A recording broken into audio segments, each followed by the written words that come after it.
everyone, my name is Mike MacDonald and I, for my sins, own Monks Bay Model Railway. It's based on a Cornish location. As a child I had very nice holidays at a place called Carbis Bay in the West Country. So once I decided that I was going to build a long tail chaser in O gauge, it had to be West Country. We're actually based physically in Mablethorpe, which is on the Lincolnshire east coast.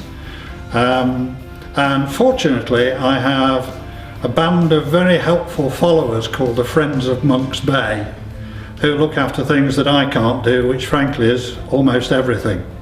I started off with the idea and we're on the fun fair where I rent some space, hence this is where Monks Bay is situated.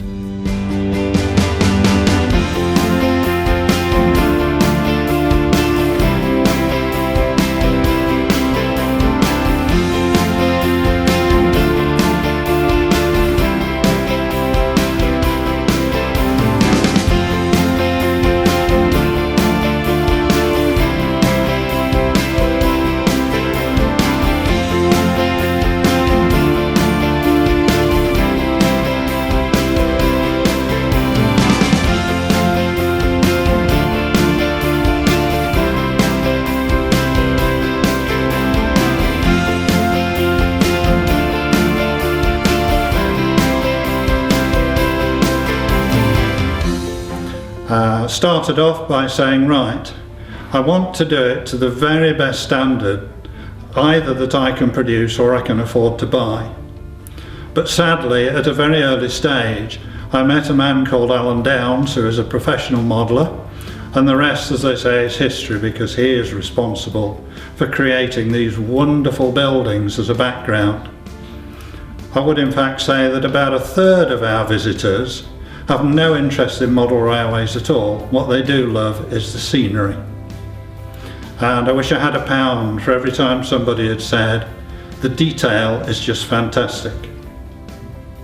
What we're trying to create is a scenario where about every 18 inches or so, as you move down the railway, there is something different to see.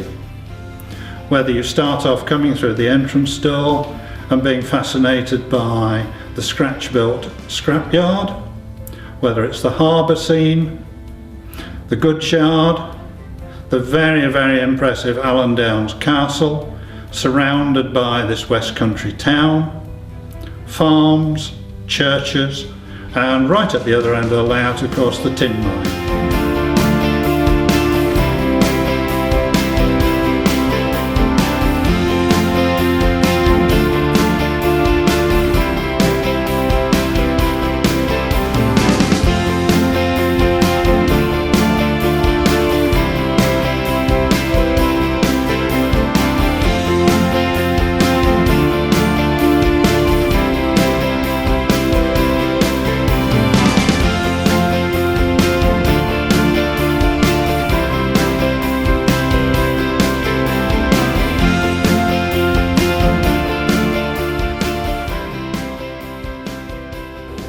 I'm John Pryke.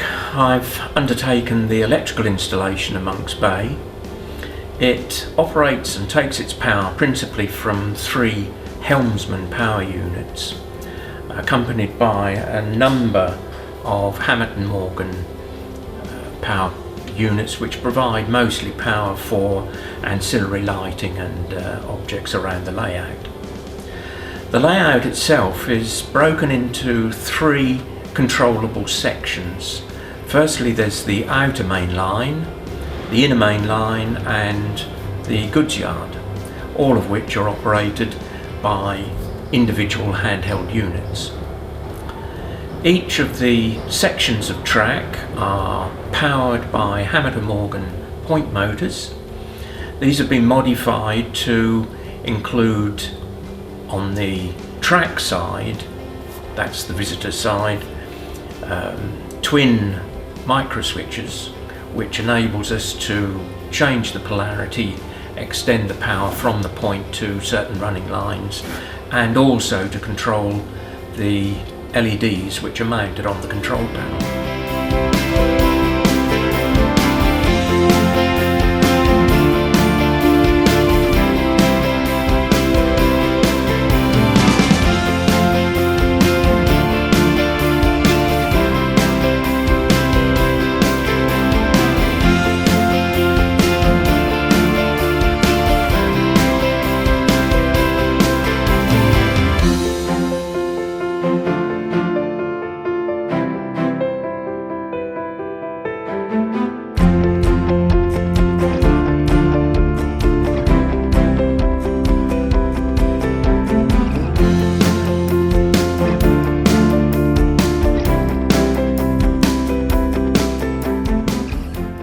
Hello, my name's Jeff Tomlinson. My job is to blend in the Allen Downs buildings, which you see on the layout, with the rest of the scenery, which, to be honest, is no easy task.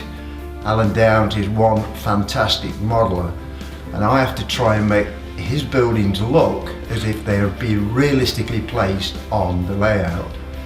This year's development was to place the Allen Downs mill and canal with the narrowboat, and as you see if you look carefully, the thrown-in bike into the water, and the harbour, which was built partly by Alan and partly by Mike.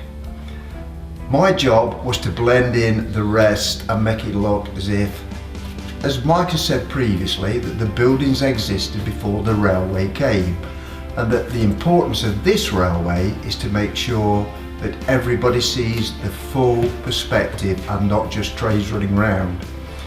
So we had to extend the whole of this area, including building the hill, which was done out of general ways of modelling, using wooden frame structure in various parts, covered with chicken wire in the old-fashioned method, and then paper with diluted PVA, covered by cloth, and then basically the building materials laid in position, the rocks scattered around a few thousand times until we got what looked like a natural rock fall, and then basically touching up with the rest of the stuff. So that's one half of the railway really, which is the surrounding countryside. I remember reading an article by, I think it was Barry Norman, and he said, don't try to cram every single inch of board with railway. The surroundings were there first, and the railway then came to service that. So that's what I've tried to do with Monks Bay. For the railway enthusiast, there is of course some beautiful scratch and kit built locos, both green diesels and steam. The era is sort of 1950s to 1960s, although I'm sure that real enthusiasts will forgive the modeller's license when the occasional item is out of period, so to speak. Rolling stock was important too. Most of that is either scratch or kit built. There are some really good examples from people like Slater's, Parkside, and lots of other manufacturers. There really is no excuse now for anybody not to have very accurate rolling stock.